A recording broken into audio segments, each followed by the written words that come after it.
Alô, proprietários! Chegamos! Eu me chamo Ana Caivano, sou advogada. Seja muito bem-vindo, seja muito bem-vinda ao canal no YouTube que trata de tudo a respeito do seu imóvel. Tudo a respeito de regularização e proteção da sua propriedade imobiliária. Se inscreva no canal, ative as notificações, fique por dentro desse conteúdo maravilhoso que nós preparamos com muito carinho aqui para você. Compartilhe esse vídeo com o máximo de pessoas que você conhecer. Eu tenho certeza que você vai ajudar muita gente. Amigo proprietário, proprietária, no vídeo de hoje eu falarei com você que já comprou ou está pensando em comprar um imóvel na planta. Como é que funciona a compra e venda de um imóvel na planta? Você sabe como é que funciona? Então, acompanhe esse vídeo até o final, você vai entender tudo sobre esse assunto. Primeiramente, é importante nós deixarmos claro que o direito à moradia, depois da vida e da liberdade, é o direito que mais merece uma tutela, uma proteção por parte do Estado, por parte do Poder Judiciário. Você concorda? Moradia, ter um lar, quão importante não é isso, não é mesmo? Por isso o assunto é seríssimo.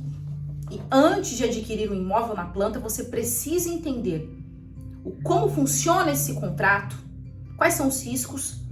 Por quê? Porque você está colocando em jogo a sua moradia e a moradia também da sua família. É muito sério. Bom, compra e venda de imóvel na planta. Amigo proprietário, quando você vai firmar um contrato de compra e venda de imóvel na planta, tenha em mente que o imóvel está sendo vendido antes ou durante a sua construção. O apartamento em si, a casa em si, a chácara, ela ainda não existe, o apartamento ainda não existe. Ou ele ainda será construído e você já está comprando agora, ou ele está sendo construído e você está comprando. Certo? Certo. Hoje, o mecanismo mais comum quando o assunto é compra e venda de imóvel na planta, no Brasil, funciona da seguinte maneira. A dinâmica mais comum envolve 4 figuras. Comprador ou consumidor, de um lado. Construtora ou incorporadora, de outro lado. Banco, instituição financeira. E a prefeitura. Ana, prefeitura? Prefeitura. E você vai entender daqui a pouquinho por que eu coloquei a prefeitura aqui. Fica até o final. Portanto, são 4 figuras. Comprador ou consumidor, construtora, banco e prefeitura. Para ficar mais fácil e também para variar um pouquinho, a gente vai conversar aqui nesse vídeo dando exemplos. Dando um exemplo, na verdade, um exemplo grande para você entender a dinâmica. Então vamos ter, por exemplo, aí o José dos Santos. José dos Santos, um nome fictício aqui, tá? Que eu criei. Ele decide realizar o sonho da casa própria juntamente com a sua esposa. Eles são recém-casados e eles querem muito ter uma casa própria, adquirir o próprio imóvel, a própria moradia. Para isso, para realizar esse sonho, eles se dirigem até um lançamento de um empreendimento imobiliário que foi recentemente inaugurado ali pertinho da casa deles, da casa atual. Eles vão até esse lançamento e lá no lançamento eles se deparam com um apartamento decorado lindo, maravilhoso, do jeitinho que a esposa dele tanto sonhou. 3 quartos, vaga de garagem, sacada, lavanderia ampla, cozinha bacana, 2 salas, do jeitinho que ela sempre sonhou. Lá no lançamento, eles já se apaixonam pelo apartamento e sentam para conversar com o representante ali da construtora, com a pessoa que vai fazer a venda.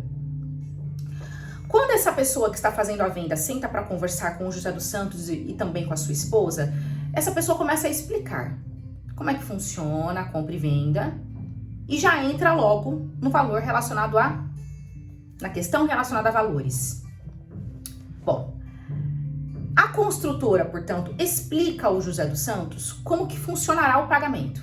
O pagamento é dividido em 3 tipos de quitações. Nós temos ali, a construtora explica que tem o sinal, que é dado no início, depois as parcelas intermediárias e, por fim, uma parcela final. Valor total do apartamento, R$500 mil, R$500 mil. O José dos Santos já começa a ficar preocupado e também desanimado ali, durante a conversa. Por quê? Porque ele sabe que ele não tem R$500 mil. E o sonho da casa própria pode ir por água abaixo. Quando ele ouve toda essa explicação da construtora, naquele momento ele já interrompe a pessoa que está ali explicando e pergunta: mas e quando a pessoa não tem os R$500 mil, faz o quê? E a construtora já responde para ele: calma, quase ninguém que comprou um apartamento aqui tem R$500 mil. E eu já vou te passar a solução. Espera um pouquinho. Conversa vai, conversa vem. E a construtora finalmente passa a solução sugerida para o caso do José dos Santos. Quando você não tem esse valor à vista, você não tem os R$500 mil para quitar o apartamento, nós, construtoras, damos a opção de você financiar. Financie o valor, juntamente com um banco que é credenciado aqui nosso. Um banco que tem parceria com a construtora. Aí o José dos Santos fala: perfeito, então eu vou atrás dessa documentação, vou verificar com esse banco. A construtora diz: não precisa você ir atrás. A construtora diz: espera um pouquinho. Agora, aqui com o meu computador, eu já consigo simular para você uma possível liberação de financiamento. Se nessa simulação nós obtivermos uma resposta positiva, você já sai daqui sabendo se um financiamento seria ou será liberado para você ou não. Podemos fazer a simulação?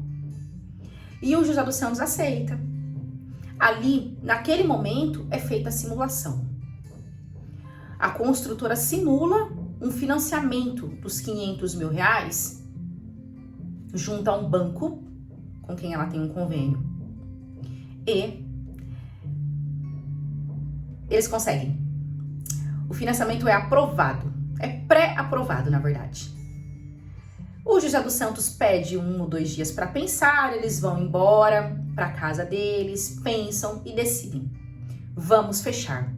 Vamos fechar a compra do nosso apartamento e vamos fechar também esse financiamento com esse banco. Eles decidem fechar os dois.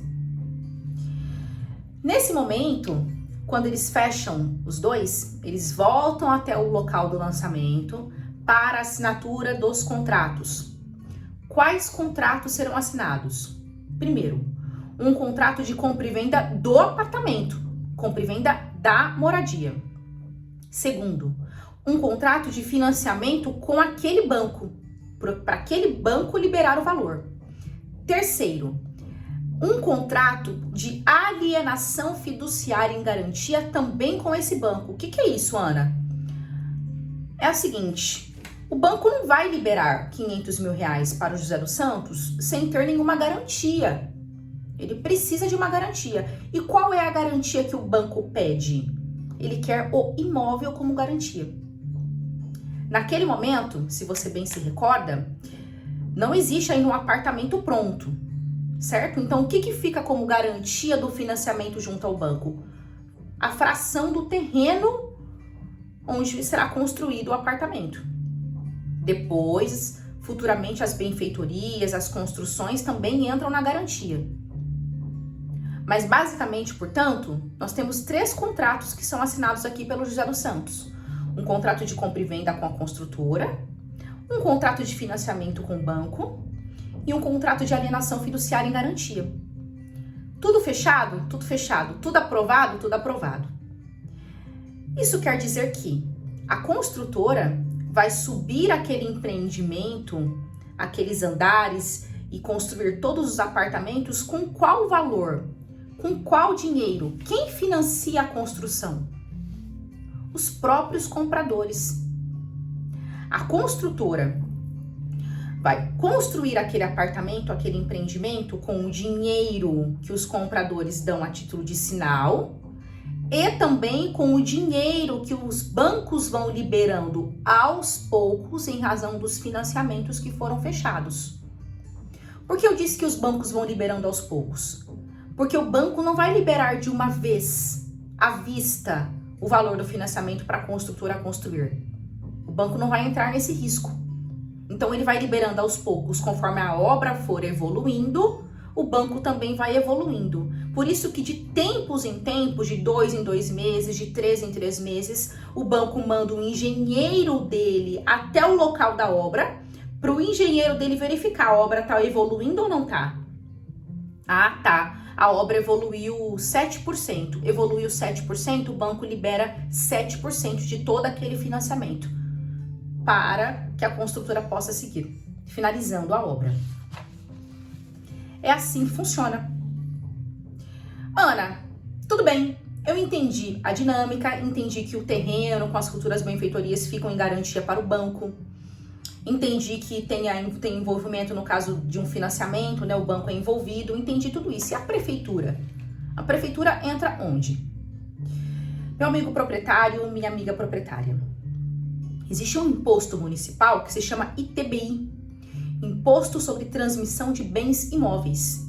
Sempre que houver a transmissão, a transferência de um bem imóvel de uma pessoa viva para outra pessoa viva, a prefeitura, a municipalidade tem o direito de cobrar ITBI, que varia, a alíquota varia de uma cidade para outra. Em geral, fica entre 2% ou 3%. A grande questão que você precisa se atentar aqui é a seguinte: muitas prefeituras cobram o ITBI em cima do valor total do imóvel. Então, elas cobram o ITBI em cima do apartamento de R$500 mil já construído. Só que o apartamento ainda não existe. Se ele não existe, o que é que foi transferido?